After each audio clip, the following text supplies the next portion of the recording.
Hello again, it's me. It's Jeff Grande, Journeys with Jeff. Thanks for coming back and viewing our show. You remember last week, or last month, last time, we had Gary Waite with his fascinating journey, a fascinating set of experiences. And the thing that impresses me the most about him is not only that his recounting his experiences, but also how he has taken, which reminds me things that I need to do in my own life, and maybe you too, that we need to take time to reflect on our actions. We need to reflect on our behavior, and that's how we grow as human beings, is by reflecting, introspecting, taking that inner journey. And it's very obvious to me that Gary Waite has done that and has had that gift of doing that all of his life, so that he questions himself, he examines himself. And I'm very, very impressed with that, and I can't tell you how important that is for anybody to try to employ those qualities in your life. And that's a gift that we have. We human beings, we have the ability to speculate beyond immediate means. We have the ability to reflect on our behavior. That's how we come up with our moral and ethical values. We reflect on that. And the leaders throughout history, going back to before Abraham, to Moses, to Jesus, to Buddha, all the great leaders ask us, take that inner journey and look inside yourself. The kingdom is inside of you. God is everywhere, and that means he or she or it is inside of you. So I want to welcome Gary back. Thank you. Gary, I've been dying to ask a question about that we were touching on last time. Segue right into it. You were talking about how you navigated through your early years in a political consciousness sense. Were any of your siblings? You know what's always been interesting to me, and I'm sure you too. I know of families. I know brothers and sisters who were raised in the same family, same mommy, same daddy, same household, relatively same upbringing, and yet one of them turns out to be very, very left-wing progressive politically, and the other one turns out to be very, very right-wing conservative politically. And it's the same upbringing. So what about your siblings? Well, it's difficult to say.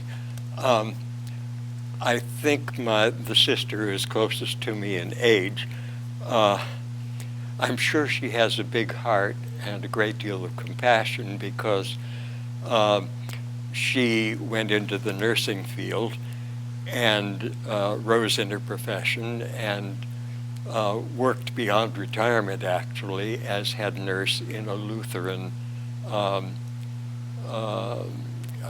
nursing home, I suppose you would call it, or assisted living facility.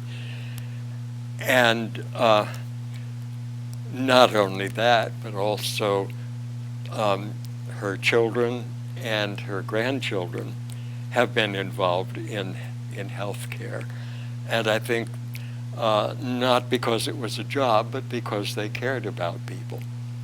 And I think caring about people has a great deal to do with the kind of political or sociological stance that you find yourself in. Do you think there's a connection there somehow between a person's caring about other people in general and their political orientation? Yes, I think so. I could be wrong about that.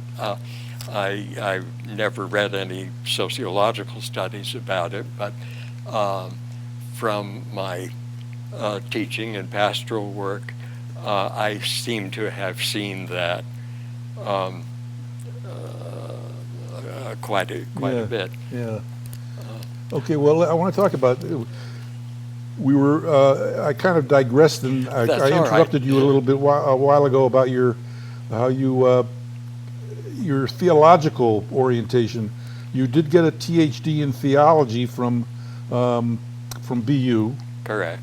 and you are an ordained minister. Correct. Methodist. Methodist ordination, though I've been connected with the Episcopal Church more directly for the last 20 years or so. Well, a lot of people are out there. I'm sure a lot of people are, have a religious orientation. They go to temple or to church or whatever. Sure. But you went beyond that. You became an ordained. You really got into the theology. You got into religion. You got into the Methodist, the Bible, the New Testament, right? Well, I got into Jesus. Let's put it that way. How'd that happen? We were a religious family. My parents, my grandparents, on my father's side, and we always went to church. They took their faith seriously. And so I grew up in a natural environment of religion, and went to Sunday school, and had some really lovely teachers. That I think made a difference, and I was encouraged to read the Bible, which I did. I love church music. To this day, that's where God speaks to me most, is through, I'm also a church musician. I conducted a church choir in Vermont for 20 years. Wow. And I can't sing anymore, and I can't wave my arms around much because I get short of breath. But I'm still bringing up the church music and the great music on YouTube. It's so wonderful what's out there nowadays, and it is accessible. I'm afraid a couple of my seminary professors would chuckle and say, I think, Mr. Waite, you spend more time in Symphony Hall than you do in church. Well, that wasn't true, but the two came together very. The music really. And there are still. I consistently refuse to do solos, even though I could have, because I sometimes got so involved in the spirit, the religious spirit of the music, that I would choke up. Well, you said that what moved you is getting into religion in a general way. You specifically said you were moved by Jesus. Was there an experience that you had, some personal experience you had about Jesus, or with Jesus, or from Jesus, or? No, I think it was more like Horace Bushnell's Christian nurture idea of a gradual growing in awareness. Now, I did mention to you that religious experiences come to me. They still do, particularly in music, or I may read or hear something that is deeply moving, or I may be inspired by somebody who has a religious dimension to their life, and all of those. People experience religion in so many different ways. Nowadays, I read Buddhist literature. I attend, not anymore because I don't get out much. But when I was still driving, I was attending Shabbos services in Jewish, Reform Jewish usually. But I would attend Sabbath Eve services when I was interning in New York. I became friends with a rabbi, and he said, "Why don't you come some Friday night?" So I did, and I came again and again. It sounds to me like you're sort of a Thomas Merton ecumenicalist. You see other religions, and do you see walls as you look at other religions, or do you see bridges? For myself, I see bridges. Unfortunately, I see an awful lot of walls that need to come down. It's like Robert Frost said in his poem Mending Wall. something there is that doesn't love a wall that wants it down. And I take that very seriously. My last pastorate in Vermont, and it was the church where I subsequently served as choir master and emeritus pastor, well, I still am to this day, though I don't lead the choir anymore. I love that parish because the congregation included people with backgrounds anywhere from Unitarian and Quaker right the way up through Roman Catholic. And they didn't fight about doctrine. They sought simply to understand more fully what the way of our Lord was and how it should live out in this life without fighting about doctrine or silly things. I see this as so divisive. They got along. Well, so I think correct me if I'm wrong, I think what I hear you saying is that all religions have their mythologies, they have their figurative language, their literal language, their stories and all that stuff. And also all religions have a moral and ethical values that they want to share with the practitioners. Which do you think is more important for a person in their religion, to put the emphasis on the story or on the moral and ethical values? I think it's some of both. You have to have a story in order to develop moral and ethical values. Now, it may not be conscious. We ingest a lot of that in our mother's milk, so to speak, in our family, in the background we grow up in. But I remember my grandfather and we both worked on an orchard. He is retirement, part-time job, and I for my summer jobs. And we'd have lunch together in the storage. And I don't know how this, I know how it was. Anyway, we got talking about something anyway, and one of my aunts married a Roman Catholic. And some of my grandfather's friends said, "Don't you object to that?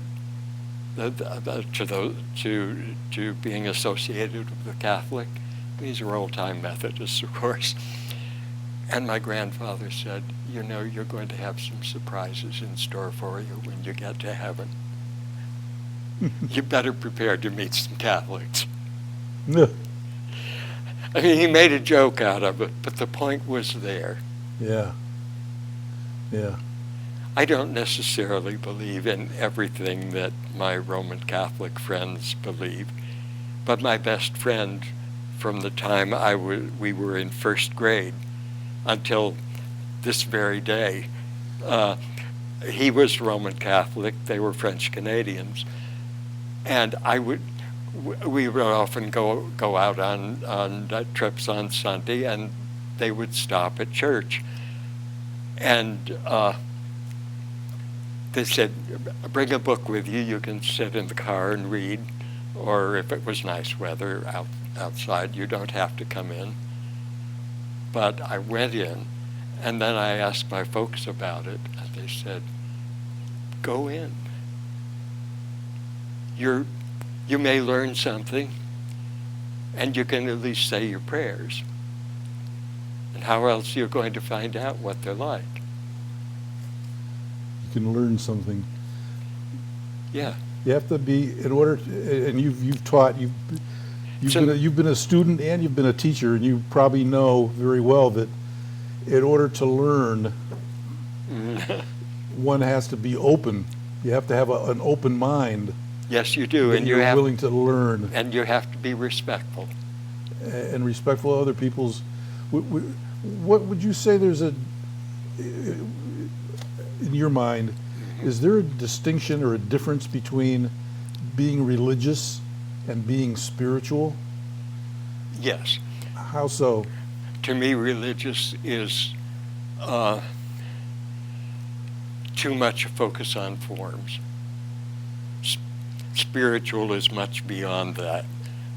Jesus was spiritual. I don't think he was very religious. Well, having said that, do you think that there are times when, given what you just said about the distinction? I'm sure many of my brethren would consider that heretical. Well, given what you just said, given the distinction that you just made, do you think that at times that religion can get in the way of spiritual development? Absolutely. It can impede it? We see it all the time in this country. How so? Well, without meaning to get very far into a political discussion, which we ought not to do. Right. Okay. But on the floor, you get some of our leaders claiming to be Christians who proclaim that they are praying for the death of our president on religious grounds. Come on. That's religion, that's not spirituality. Well, along the same lines, how about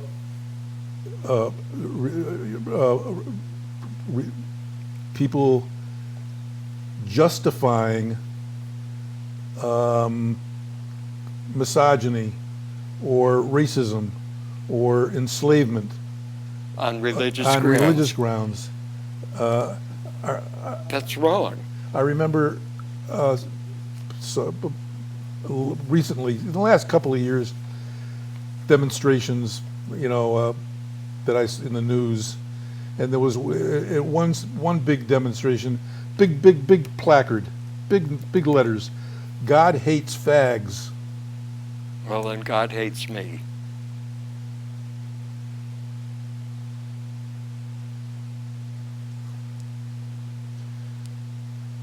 Wow. God hates me Because I'm gay. and well, wow. I'm sorry, you probably didn't didn't have there. that. Right. Well, we don't need to go any further in that direction. But is that's yeah. Well,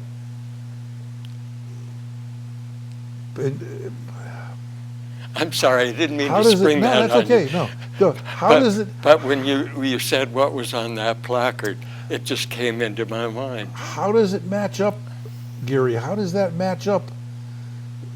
A person's religion and justifying.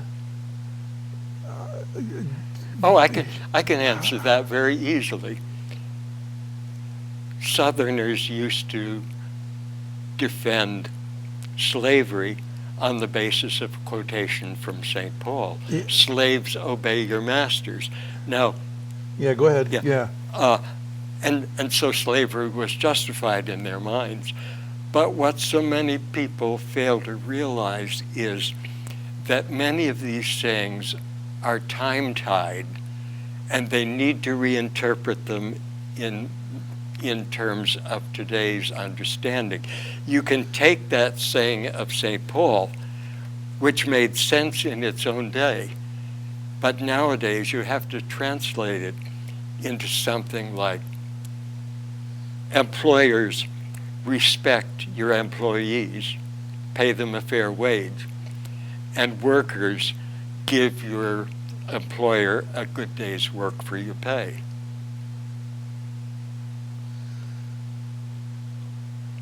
There are so many, I was thinking about this the other day, there are so many religions,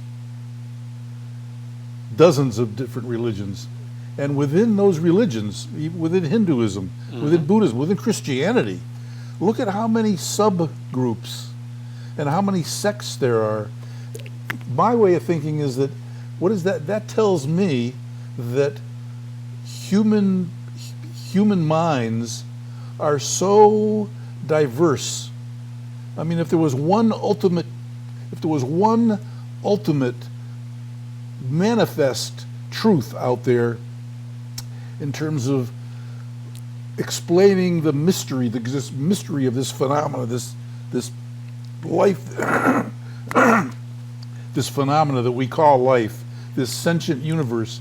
If there was one explanation, one truth that it gave us, that showed us the purpose and the wherewithal and the reason for it, there would only be, we would all be on the same page. But there are so many sects, and that's why it's very hard to be a Thomas Merton or a Gary Waite and try to see some unification.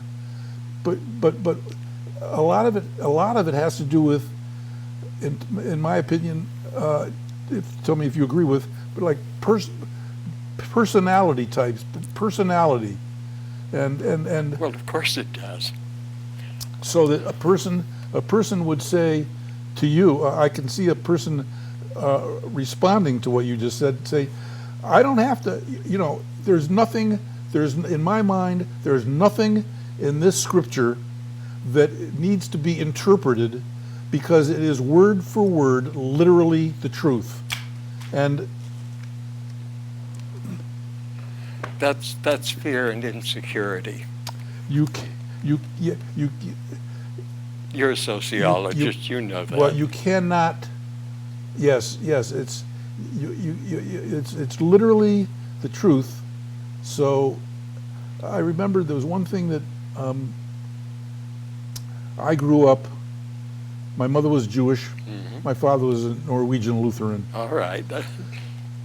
I'm grateful now, as I look back, that I had very little, if any, religious dogma heaped on me.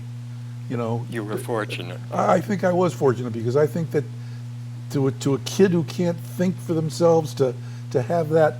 But again, my parents didn't lay a lot of religious dogma on me.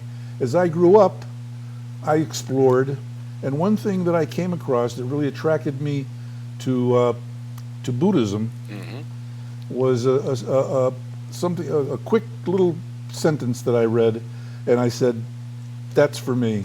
And it said, "The truth is beyond sectarian dogmatism." And I said, when I read that, I said, "That's for me." And not only that, it's like the peace of God. It surpasses all our human understanding. People need to learn to live with mystery. Mystery is so wonderful. I mean, listen to someone like, well, he's not with us anymore, but Carl Sagan. Sure. The mystery of the universe. Yeah. But we're so insecure. Well, it's tough to tolerate. It's tough to. It's hard to live hard- with it's hard- sometimes. Of course it is. hard, and I know that you with some background in sociology. I have a master's in psychology too. All right. I've read a lot of studies, longitudinal studies, clinical studies on personality types and all that. And one thing that I learned, without making any political point at all, is that one thing that I did learn is that there are some people who have a very difficult time dealing with ambiguities. Mm-hmm. You're quite right. Or like, I think you will probably agree, in the real world out there, whether it's politics, whether it's religion, whether it's philosophy, whatever it is, more often than not, there are shades of gray. Very seldom is there all white, all black. Correct. But with the shades of gray comes a lot of wrestling with ambiguities, with pros and cons and all that stuff. I guess maybe it's a lot more convenient to be black or white, shades of black or white. It's safer. And I remember, without mentioning any names, I remember a president we had 20 years ago who made a remark that made me think of this black-white thing. Mm-hmm. And he said, we're going into Iraq, to get rid of Saddam Hussein, who is threatening the sovereignty of Kuwait. And as Americans, you're either for us or against us. And that remark, and then another remark that from when I was a little boy, America, love it or leave it. Yeah. To me, that's speaking in absolute black and white terms, without any flexibility or any movement toward other points of view or other sides of other ways of looking at things. Yeah, I completely agree with you. And I'm not worried that people differ, and I don't worry too much that there are different denominations, as long as they don't fight with each other. I look back at the Gospels, and I look at the 12 that Jesus brought around him. They all had different temperaments. I mean, there could be nobody further apart temperamentally than St. Peter and St. John. And yet, they came together over the things that mattered. The same thing in the secular sense. Doris Kearns Goodwin, wrote a book about Lincoln's administration called Team of Rivals. Yes. You couldn't find a more diverse group of politicians. And yet, they were determined to cooperate, and Lincoln was determined to inspire them to cooperate. And that's the mind of Lincoln. Lincoln's mind was, I want a team of rivals. I want people who will... Different temperaments are all right as long as they respect each other. Yes, yes. There's so much more. We have just a couple more minutes. Sure. And I know it's hard for somebody who's read so much, but what one book, I think you said it earlier, if you could recommend one book that the viewers could or should read. I'm going to change my mind. Okay, that's all right. I do that a lot. We allow that, all right, that's allowed. I would recommend them to pick any well, of course, the Gospels, but not everybody is a Christian. I would recommend that they read any of the writings of the 14th Dalai Lama. I didn't discover him until fairly recently, I mean within the last decade. And I have been deeply moved both by what I have experienced of his appearances on television or recorded, and so then I got his books, and I find a lot of good there. The 14th Dalai Lama. There's something to learn from him. I think there's a great deal to learn, and he was a man who could live with mystery. Wow. There's a wonderful book published 3 or 4 years ago, while the Dalai Lama was still active, that deals with his meeting on both on their 80th birthdays with Archbishop Tutu. Yeah. I mean, here again are people with very different religious commitments, and yet they could embrace and joke and respect each other and share a common love that transcended the differences. And there's something about it embedded in all of these religious models that underneath the surface, the surface might look a little bit different, but if you go down underneath, there's a commonality. There are roots. that are connected to each other. Of course that there join are. them all together. And that's what we need to learn, to focus on what we have in common and what we have, how we can learn from each other, grow from that as human beings. Well, yes. I'm reminded there of something I used to tell my seminary students. The opposite of love isn't hate, it's fear. Jesus said perfect love casts out fear. And I learned that in a very, I'll try to keep this short, in a very poignant way. When I was in postgraduate work in Boston, I met a young seminarian who was an African American, and we started keeping company together. And he was a student minister in one of the black churches in Roxbury.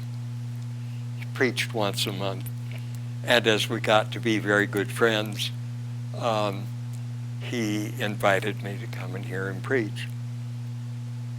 And I said, yes, I would. I mean, we were very close. And the Sunday morning came, and I was afraid, and I didn't go. In fact, I went to a high church Episcopal service instead, which was about as far away from that as you could get. But fortunately, when his turn came around the next month, he asked me again, because I'd made some foolish excuse for the fracking out the first time. And I went with terror in my heart, the strangeness. I knew it was an all-black congregation, but I took my fear in my hand and my one hand and my faith in the other, and I had more in the faith hand, and I went. Mm. And it was the most wonderful. I stayed there. I attended that church as the only white person for the next 2 or 3 years until I moved up to Vermont.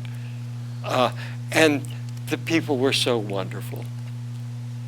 Sure, the tradition and the style of worship was somewhat different than I was used to. But what I felt was there was some tension at first. What is Whitey doing here? But little by little, I remember, again, a saying of Jesus, I was a stranger and you took me in. I've had that so many times in the Asian community, in the Episcopal Church, Yeah. In women's groups.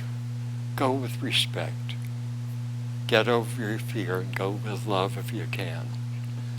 That's a perfect sentiment to close out with. And I want to thank you for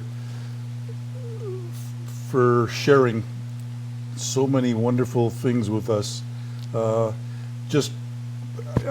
feel enriched and elevated from having been able to have you share that with me, and I appreciate that. And I hope our audience feels the same way. And please share this with other people.